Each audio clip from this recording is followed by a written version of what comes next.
자, 보시죠. 여기 2에. 자, 시험에, 물론 세무 2급에서도 출제를 많이 하지만, 우리가 시험에 어떻게 출제를 하냐면, 세무 1급은 일단 기본적인 거, 요런 거 잘 내요. 뭐냐면, 기말 재고 자산하고요. 기말 재고 자산하고, 감모하고 결합을 한다라든지, 아니면 기말 재고 자산하고, 뭐, 여러분들이 그 회계 1급이라고 해야 되나? 회계 1급 때부터 배우신 뭐 선적지인도 좋고 그런 것들 있죠, 여러분들. 그런 것들을 결합한 문제가 원래는 세무 2급 때 나오거든요. 그래서 세무 2급 때 나오는데 우리가 어저께 재고자산의 감모랑 평가는 시험에 친절하게 안 줄 수도 있다라고 했죠. 수량하고 단가만 딸랑 줄 수도 있는 거니까 어차피 여기는 해야 돼요. 자, 그래서 보시면 이건 페이지는 무시하시고 55페이지 펴놓고 계시면 돼요. 알죠? 자, 요거 이제 이해상. 자, 보시면 저기요. 자, 여러분들이 이제 알고 계실 게 우리가 알고 있는 그 상품 T 계정 있죠? 요 상품 T 계정이 실제로는 계속기록법의 T 계정을 쓰는 게 아니라 실지재고조사법의 T 계정을 써요. 그러면 이거는 여러분들 중요해요. 왜 중요하냐면 여러분들이 그럼 실지재고조사법은 판매한 걸 기록을 해요. 판매 수량을. 실지재고조사법은 판매 수량 기록 안 해요. 계속기록법만 판매 수량 기록하지. 그래서 우리가 실지재고조사법은 기말에 창고부터 먼저 들어가요. 창고부터 들어가면 실지재고니까 실제로 재고자산을 세겠죠. 그럼 재고를 세서 창고에 없는 건, 그럼 창고에 없다라는 건 창고 바깥으로 다 나간 거잖아요. 그럼 창고 바깥으로 나간 걸 전부 다 팔렸겠지라고 전제를 깔아버려요. 알죠? 그래서 일단 여기 실지재고조사법은 기말재고부터 먼저 파악이 돼요. 그럼 이 기말재고는 당연히 실지재고조사법의 기말재고니까 실제 기말재고자산 금액이 된다라는 거 알고 계셔야 됩니다. 해보자. 보시면 자, 기초상품이 300원 있고요. 그 다음에 단기상품의 순매입액이 700원 있대요. 자, 그러면 우리가 상품 창고에는 이 총 1,000원어치를 판매할 수 있는 거잖아요. 그죠? 자, 근데 실지재고조사법이니까 기말에 창고부터 먼저 들어가요. 근데 이 기말에 창고에 먼저 들어가는 건 얘가 지금 실지재고조사법이니까 여기에 있는 기말 상품은 실제 기말 재고자산 금액이 된다라는 거예요. 됐죠? 그래서 실제로 창고 들어가서 생재고예요, 이거. 자, 들어가서 200원이 남아있네? 그러면 800원어치가 창고 바깥으로 나간 거죠. 그죠? 이 창고 바깥으로 나간 걸 전부 다 팔려서 나갔겠지의 엄밀히 얘기하면. 왜냐하면 실제로 팔려서 나간 걸 수도 있고 안 팔려서 나간 걸 수도 있어요.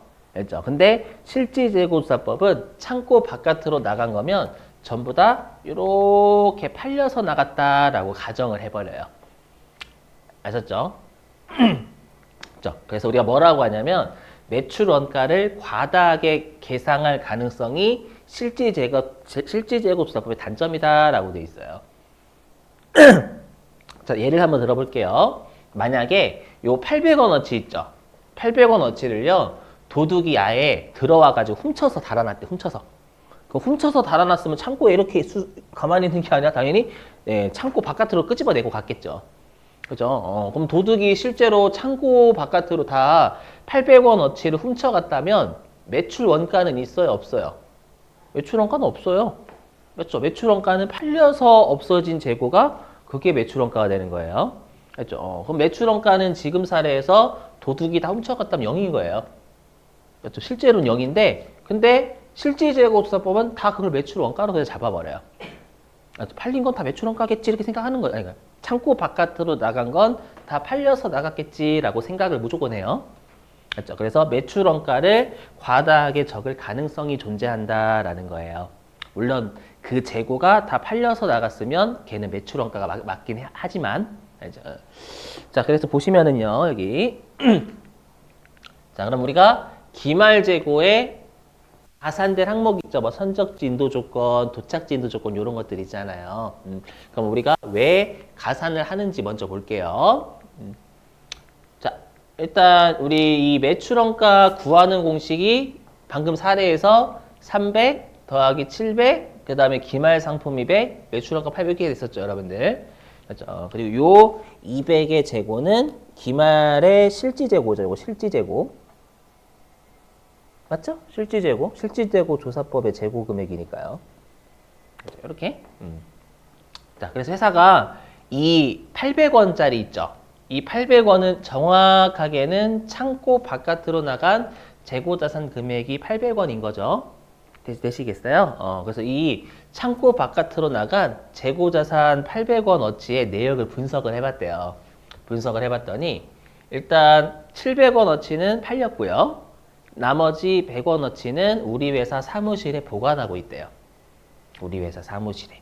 그러면 요 사례에서 정확한 매출 원가는 얼마예요? 요 사례에서 정확한 매출 원가 700원이죠. 팔려서 나간 재고. 700원이 정확한 매출 원가예요. 맞죠? 그러면 요 매출 원가는 800원이 아니라 700원이 돼야 된다라는 거예요. 그죠? 그럼 우리가 아까 실질재고 조사법은 판매한 건 기록을 안 하지만 사온 건 기록을 합니다. 그러면 기초 상품은 전년도에 샀었던 상품이니까 기록했었을 거고요. 그 다음에 단기 상품 매입할 때도 기록했겠죠. 그럼 이 둘은 실제로 내가 장부에 기록한 거기 때문에 실제 올바른 금액이 되는 거예요. 그렇죠? 그러면 회사 입장에서는 요 기말 상품은 창고에 들어가서 200원 딱 샜죠. 샜는데 이 매출 원가는 800원이에요. 800원이 아니라 죄송해요. 700원이에요. 그럼 이 700원이 되기 위해서는 우리가 조정해 줄 게 기말 상품 재고밖에 없다라는 거예요. 이 둘은 실제 사온 게 맞으니까 기록도 했고. 이해되세요? 그래서 어떻게 하냐면 요 매출 원가가 정확하게는 이제 700원이 돼야 되잖아요. 700원. 맞죠? 700원이 돼야 되기 때문에 이 빼는 기말 재고에 요 사무실에 보관하고 있는 재고를 가산을 해줘요. 오해하시면 안 되는 게 실제로 사무실에 보관하고 있는 재고를 기말 재고에 끄집어서 옮기는 게 아니라 마치 그냥 기말 재고에 요 사무실에 보관하고 있는 재고가 마치 개념적으로 있는 것처럼 생각하자라는 거예요. 그래야지만 정확한 매출 원가가 계산이 돼요. 그래서 우리가 왜 기말 재고에 요 100원을 가산하냐면 매출 원가가 되면 안 되거든요. 100원어치만큼은. 했죠. 그래서 매출 원가가 되지 않게 하기 위해서 우리가 가산을 한다라는 거예요. 되시겠어요? 이거 잘 잡아주시고. 자, 그러면 우리가 이제 기말 재고에 가산을 하는 요건이 총 3가지가 있어요. 보시면 아시겠지만 AND라고 돼 있죠. 모두 만족이고 요걸 외우실 필요는 없어요. 왜냐하면 이거 시험에 내진 않거든요. 언제 기말 재고에 가산을 하는지 요건을 설명하세요는 내지 않아요. 알죠? 그래서 뭐냐? 첫 번째, 일단 창고 바깥으로 재고가 있어야 돼요. 왜냐하면 아까 실질재고조사법은 창고 바깥으로 나가면 전부 다 팔려서 나갔겠지 해서 매출원가 처리해버리거든요. 그렇죠? 근데 팔리면 안 돼요. 팔리면 창고 바깥으로 나갔는데 팔리기까지 하면 그건 매출원가 맞거든요. 그렇죠? 그래서 팔리지는 않아야 돼요. 요 사무실에 보관하고 있는 거. 그렇죠? 그 다음에 이 사무실에 보관하고 있는 재고 자산은 내 거예요, 남의 거예요? 내 거죠, 여러분들. 그렇죠? 당연히 내 거야지 남의 재고를 내 재고에 있는 것처럼 가산하면 그건 도둑놈이 도둑놈. 그렇죠? 마치 이런 사람들 있죠. 네 것도 내 거, 내 것도 내 거. 막 그거 있잖아요. 그건 똑같은 거예요.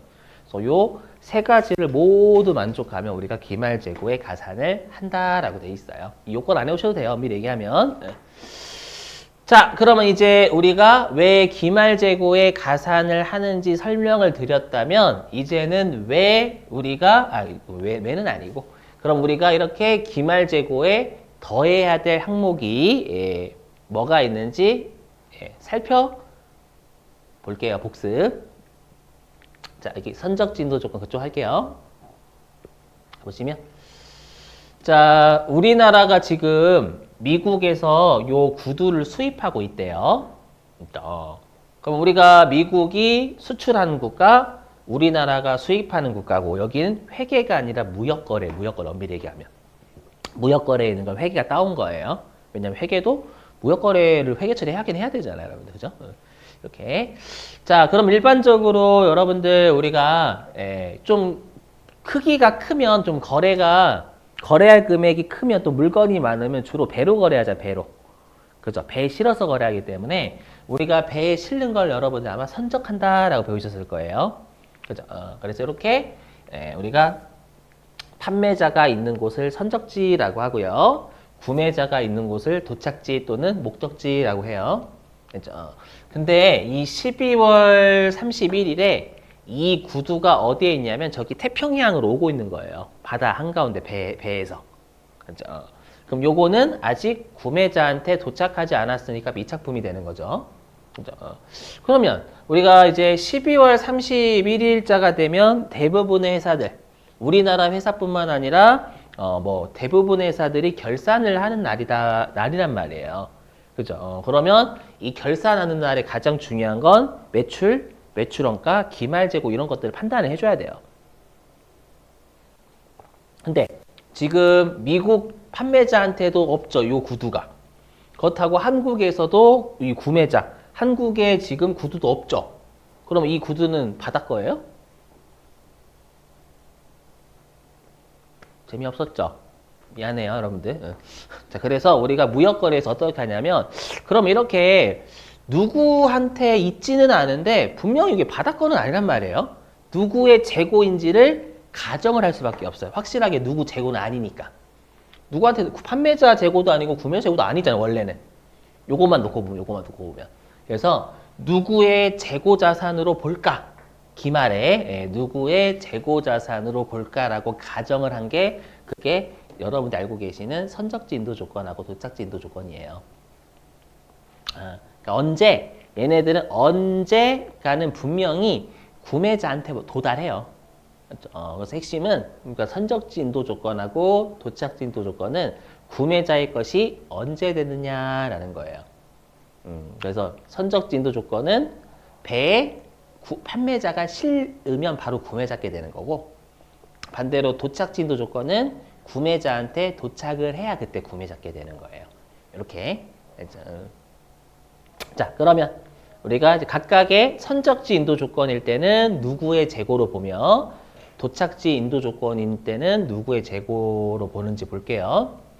해보면, 자, 그러면 우리가 선적지 인도 조건이면 여기 대입을 해보면, 그럼 선적지 인도 조건이면 판매자가 배에 실을 때 바로 구매자 거잖아요. 그러면 일단 여기 내 거다 요건은 선적지 인도 조건에서 구매자가 만족하는 거예요. 맞죠? 자, 그럼 나머지 두 가지 요건을 구매자가 만족하면 구매자가 본인의 재고처럼 생각해 줘야죠. 자, 그러면 구매자 입장에서는 본인 창고에 없죠? 창고 바깥에 있다 맞고요. 그 다음에 팔리지는 않았다. 왜냐면 구매자는 파는 사람은 아니에요. 여기서. 그죠? 그러면 구매자가 세 가지 요건을 다 만족을 해요. 그죠? 그래서 선적지 인도 조건 같은 경우에는 판매자는 본인 재고에서 제외. 왜 제외냐면 판매자는 선적하면 바로 팔린 거거든요. 맞죠? 선적하면 구매자 거라는 건 선적하면 판 거예요, 판매자는. 맞죠? 판매했다라는 건 내 재고 아니에요. 그래서 판매자가 선적지 인도 조건 제외하는 거고요. 구매자는 본인의 재고에는 실제로는 없지만 있는 것처럼 개념적으로 생각해서 더해 주셔야 된다라는 거예요. 그렇죠? 그래서 시험에는 어떻게 출제하냐면 이렇게 출제해요. 어떻게 출제하냐면 지금 구매자라고 할게요. 내가 구매자인데 구매자의 실지 재고 아까 200원이었죠. 아까 200원이고 어떻게 출제하냐면 선적지 인도 조건으로 운송 중인 상품이 100원이 있다 이렇게 출제하는 거예요. 그렇죠? 그럼 여러분들이 우리가 기말재고자산 금액 입력하는 게 자동 결산이잖아요. 맞죠, 여러분들? 그때는 200원 입력하시는 게 아니라 가산해야 되니까 이때 300원 입력하셔야 된다라는 거예요. 알죠? 자, 되셨고, 그래서 요거 구매자 한국 구두처럼 본다라는 거예요. 구매자 구두. 자, 이제 반대로 도착진도 조건이요. 그럼 도착진도 조건은 도착을 해야 구매자 거죠. 근데 도착을 안 했죠. 그럼 안 했으면 도착진도 조건에서의 내 거다는 판매자가 되는 거예요. 그죠? 이렇게? 예. 자, 그러면 판매자가 나머지 두 가지 요건을 모두 만족하면 판매자의 재고처럼 보면 되겠죠. 자, 판매자도 마찬가지로 본인 창고에 없어요. 창고 밖에 있다 맞고요. 자, 그 다음에 도착지 인도 조건은 도착했을 때 구매자 거다라는 건 판매자는 도착했을 때 판 거다 그 말이에요. 이해되시겠어요? 근데 지금 도착 안 했죠? 그러면 도착지 인도 조건에서 판매자는 판 게 아닌 거예요. 이해되세요? 그러면 우리가 이 도착지 인도 조건에선 판매자가 세 가지 요건을 다 만족해요. 그래서 미국 판매자는 이 구두가 실제 본인 창고에는 없지만 본인 창고에 있는 것처럼 생각해 주는 거예요. 실제 가지고 오는 게 아니라 가산해 주는 거고요. 반대로 구매자는 제외. 그럼 얘는 시험을 어떻게 출제 하냐? 도착지 똑같아요. 여기 도착지 인도 조건으로 운송 중인 상품이 100원이 있다 라고 하면 구매자는 제외잖아요. 이거 제외니까 그냥 200원만 입력하는 거 요럴 때는. 무슨 말인지 이해되시겠어요? 그래서 여러분들은 그냥 딱 내 거다 요건만 생각하시면 돼요. 굳이 이 세 가지를 다 판단하실 필요는 없어요. 내 거다 요건 만족하는 사람한테 더해주시면 돼요. 선적진도 조건, 선적하면 바로 구매자 거다. 구매자 가산. 도착진도 조건, 도착했을 때 구매자 건데 도착 안 했으니까 판매자 가산. 이렇게 생각하시면 되는 거예요. 간단하게. 알죠? 왜냐면 요건을 내진 않기 때문에. 알죠? 이렇게요. 자, 됐고요. 여러분 이거 혹시 이건 배워? 요거 위탁 판매 적송품 맞죠? 언제 가산해요? 네, 할게요. 여러분 자 보시면 자 보시면 자 여러분 너무 과대평가 과대평가 자 보시면 자 제가 여러분들 뭐를 파는 사람이냐 제가 뭐 세무이급을 파는 사람이래요. 교재를. 네, 지금은 우리가 이제 온라인으로 팔 수도 있지만 저 어렸을 때만 하더라도요. 책 사려면 서점을 진짜 갔었어야 됐어요. 저희 집이 시골이었거든요. 너무 귀찮아. 가가지고 막 책 고르고. 지금은 요즘 서점에 많이들 없죠. 여러분들 뭐 문제집 사는 거 그런 거 없잖아요. 근데 저희 때는 문제집 거기 가서 샀어야 되거든요. 가가지고. 아무튼 그래서 옛날이다라고 생각을 해주세요. 알죠? 온라인 서점 없다. 전부 다 서점 가서 사야 된다. 자, 근데 제가 이번에 세무 1급 교재를 썼는데 베스트셀러가 됐다라고 가정. 자, 근데 어디에서도 인기가 많냐면 저기 땅값이 제일 비싼 강남에서도 인기가 많은 거예요. 알죠? 그래서 강남에서 인기가 많으니까 강남에 서점을 차리냐? 그건 또 무서워요. 왜 무섭냐면 언제까지 베스트셀러가 될 수는 없잖아요, 여러분들. 맞죠? 도중에 인기가 사늘사늘하면 그냥 땅값은 엄청나게 비싸서 막 임차료 엄청나게 내야 되는데, 그죠? 내가 나중에 수익은 안 날 수 있으니까 무섭기 때문에 어떻게 내가 좀 강남의 그 세무 1급 교재를 팔면서 좀 불안한 위험 요소를 제거하는 방법은 없을까라고 생각을 한 게 교보문고한테 이 세무 1급 교재를 대신 팔아달라고 전화를 한 거예요. 그러면 나머지 30%는 본인이 먹고 70%는 저한테 주세요라고 한 거예요. 그러면 교보문고하고 저하고는 뭐 서로 여러분들 둘 다 이득인 거죠? 이 정도면. 자, 그래서 제가 이제 위탁자, 제가 이제 수탁자 대신 부탁을 받아서 팔아주는 사람이죠. 수탁자인 교보문고한테 세무 1급 교재 몇 권이라고 할까? 1000권이라고 할게요. 세무 1급 교재 1000권을 다 수탁자 교보문고한테 보낸 거예요. 1000권을. 그럼 아까 우리 실지재고 조사법에 따르면 창고를 들어가서 창고에 없으면 다 매출원가화 한다면서요, 여러분들. 그러면 저는 교보문고한테 세무 1급 교재 1000권을 보내는 순간 그 1000권이 다 매출원가가 돼버려요. 왜냐하면 창고 안에 아무것도 없거든. 만 개밖에 없으니까. 이해되세요? 근데 이제 12월 31일 날 교보문고한테 전화가 온 거예요. 전화가 가지고 이번에 교재가 990권은 팔렸는데 아직 10권은 안 팔렸어요 라고 하는 거예요. 알죠? 그러면 위탁자 제 입장에서는 그 교재 10권 있죠. 그 교재 10권은 제 거고요. 그리고 제 창고에 없죠. 교보문고한테 있고. 그 다음에 언제 팔리냐면 여러분들이 배우셨지만 위탁 판매는 제3자한테 수탁자가 팔았을 때란 말이에요. 근데 안 팔렸죠. 그러면 그 1000권 중에 10권은 제 창고에는 실제 없죠. 없지만 있는 것처럼 개념적으로 생각해줘야지만 실제로 팔린 990개만 매출 원가가 된다라는 거예요. 어떤 느낌인지 이해되세요? 그래서 언제 기말재고에 위탁자가 가산하냐면 수탁자가 안 팔았을 때, 보유 중일 때. 반대로 이건 우리가 했죠 이미. 언제 수익인식하냐면 고객에게 팔았을 때 수탁자가 이렇게 했죠. 그래서 아까처럼 수탁자가 창고에 보관 중인 재고가 100원 있다라고 100원 가산하셔야 된다라는 거예요, 여러분들. 됐죠? 이렇게. 됐어요. 이 정도만. 뭐 시송품은 여러분들이 배우셨으니까 바로 할게요. 우리 시송품 같은 경우에는 일단 한번 사용해 보세요라고 하는 판매 있죠. 학습지 같은 거. 그렇죠? 저 때는 정수기 이런 것들이었거든요. 정수기 비대. 어머님들이 막 대학생들 잡아가지고 학생 이거 봐봐 명함 주시면서 일단 이 비대랑 정수기 사용해 보래요. 그렇게 많이 팔았었거든요. 저 대학생 때인가? 그때. 옛날 옛적은 아니에요. 아무튼. 자, 그럼 얘도 마찬가지예요. 제가 만약에 책상을 파는 사람이다라고 하면 책상을 고객한테 보내면 제 재고에 책상이 하나도 없다라고 하죠. 그럼 보낸 책상이 10개다라고 하면 10개가 다 매출원가로 잡혀요. 근데 나중에 고객 중에 8분은 살게요. 책상 괜찮네요. 이거 왔다 갔다 잘 되고요. 제가 허리 통증이 있는데 허리 통증도 되게 이 책상을 사용하면 괜찮은 것 같아요. 라고 연락을 주셨어요. 그럼 우리 시용 판매는 항상 연락 받았을 때 그걸 우리가 구매 의사를 표시 받았다라고 하거든요. 구매 의사 표시를 받았을 때 수익으로 잡아요.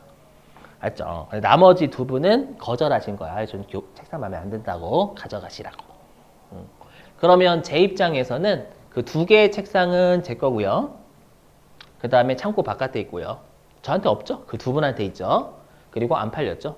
맞죠? 거절하셨으니까. 그러면 그 2개는 실제로 제 재고에 책상이 없지만 2개는 있는 것처럼 생각을 해줘야 정말로 8개만 매출 원가가 되는 거죠. 이렇게.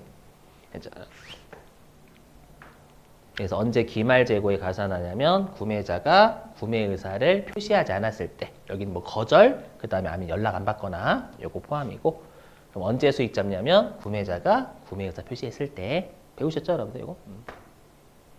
그래서 언제 기말 재고에 가산하냐면 구매자가 구매 의사를 표시하지 않은 게 뭐 100원 있다라고 가산하셔야 된다라는 거예요. 자, 그 다음에 이제 주의하실 게 할부 판매예요. 여러분들 회계에서는 할부로 팔면 언제 수익 잡냐면 인도할 때 수익 다 잡아버리죠. 그렇죠? 그럼 수익을 다 잡는다라는 건 내 거다, 남의 거다? 남의 거야, 내 거 아니에요. 팔렸다라는 건 이제 상대방 재고잖아요. 내 재고가 아니라. 그렇죠? 그래서 할부 판매는 무조건 판매자의 재고가 아니에요. 인도할 때 수익 다 잡으니까. 알죠? 그래서 할부로 뭐 얼마 팔았다 시험 이렇게 주는 거예요. 아직 할부로 팔았는데 아직 상대방한테 대가를 받지 않은 금액이 얼마 있다라고 하더라도 그건 낚시인 거예요. 대가를 받든 안 받든 인도 시점에 수익 다 잡으니까 내 재고가 하나도 아닌 거예요. 할부 판매 같은 경우에는 판매자 재고 아니에요. 주의. 이렇게 잘 잡아주시고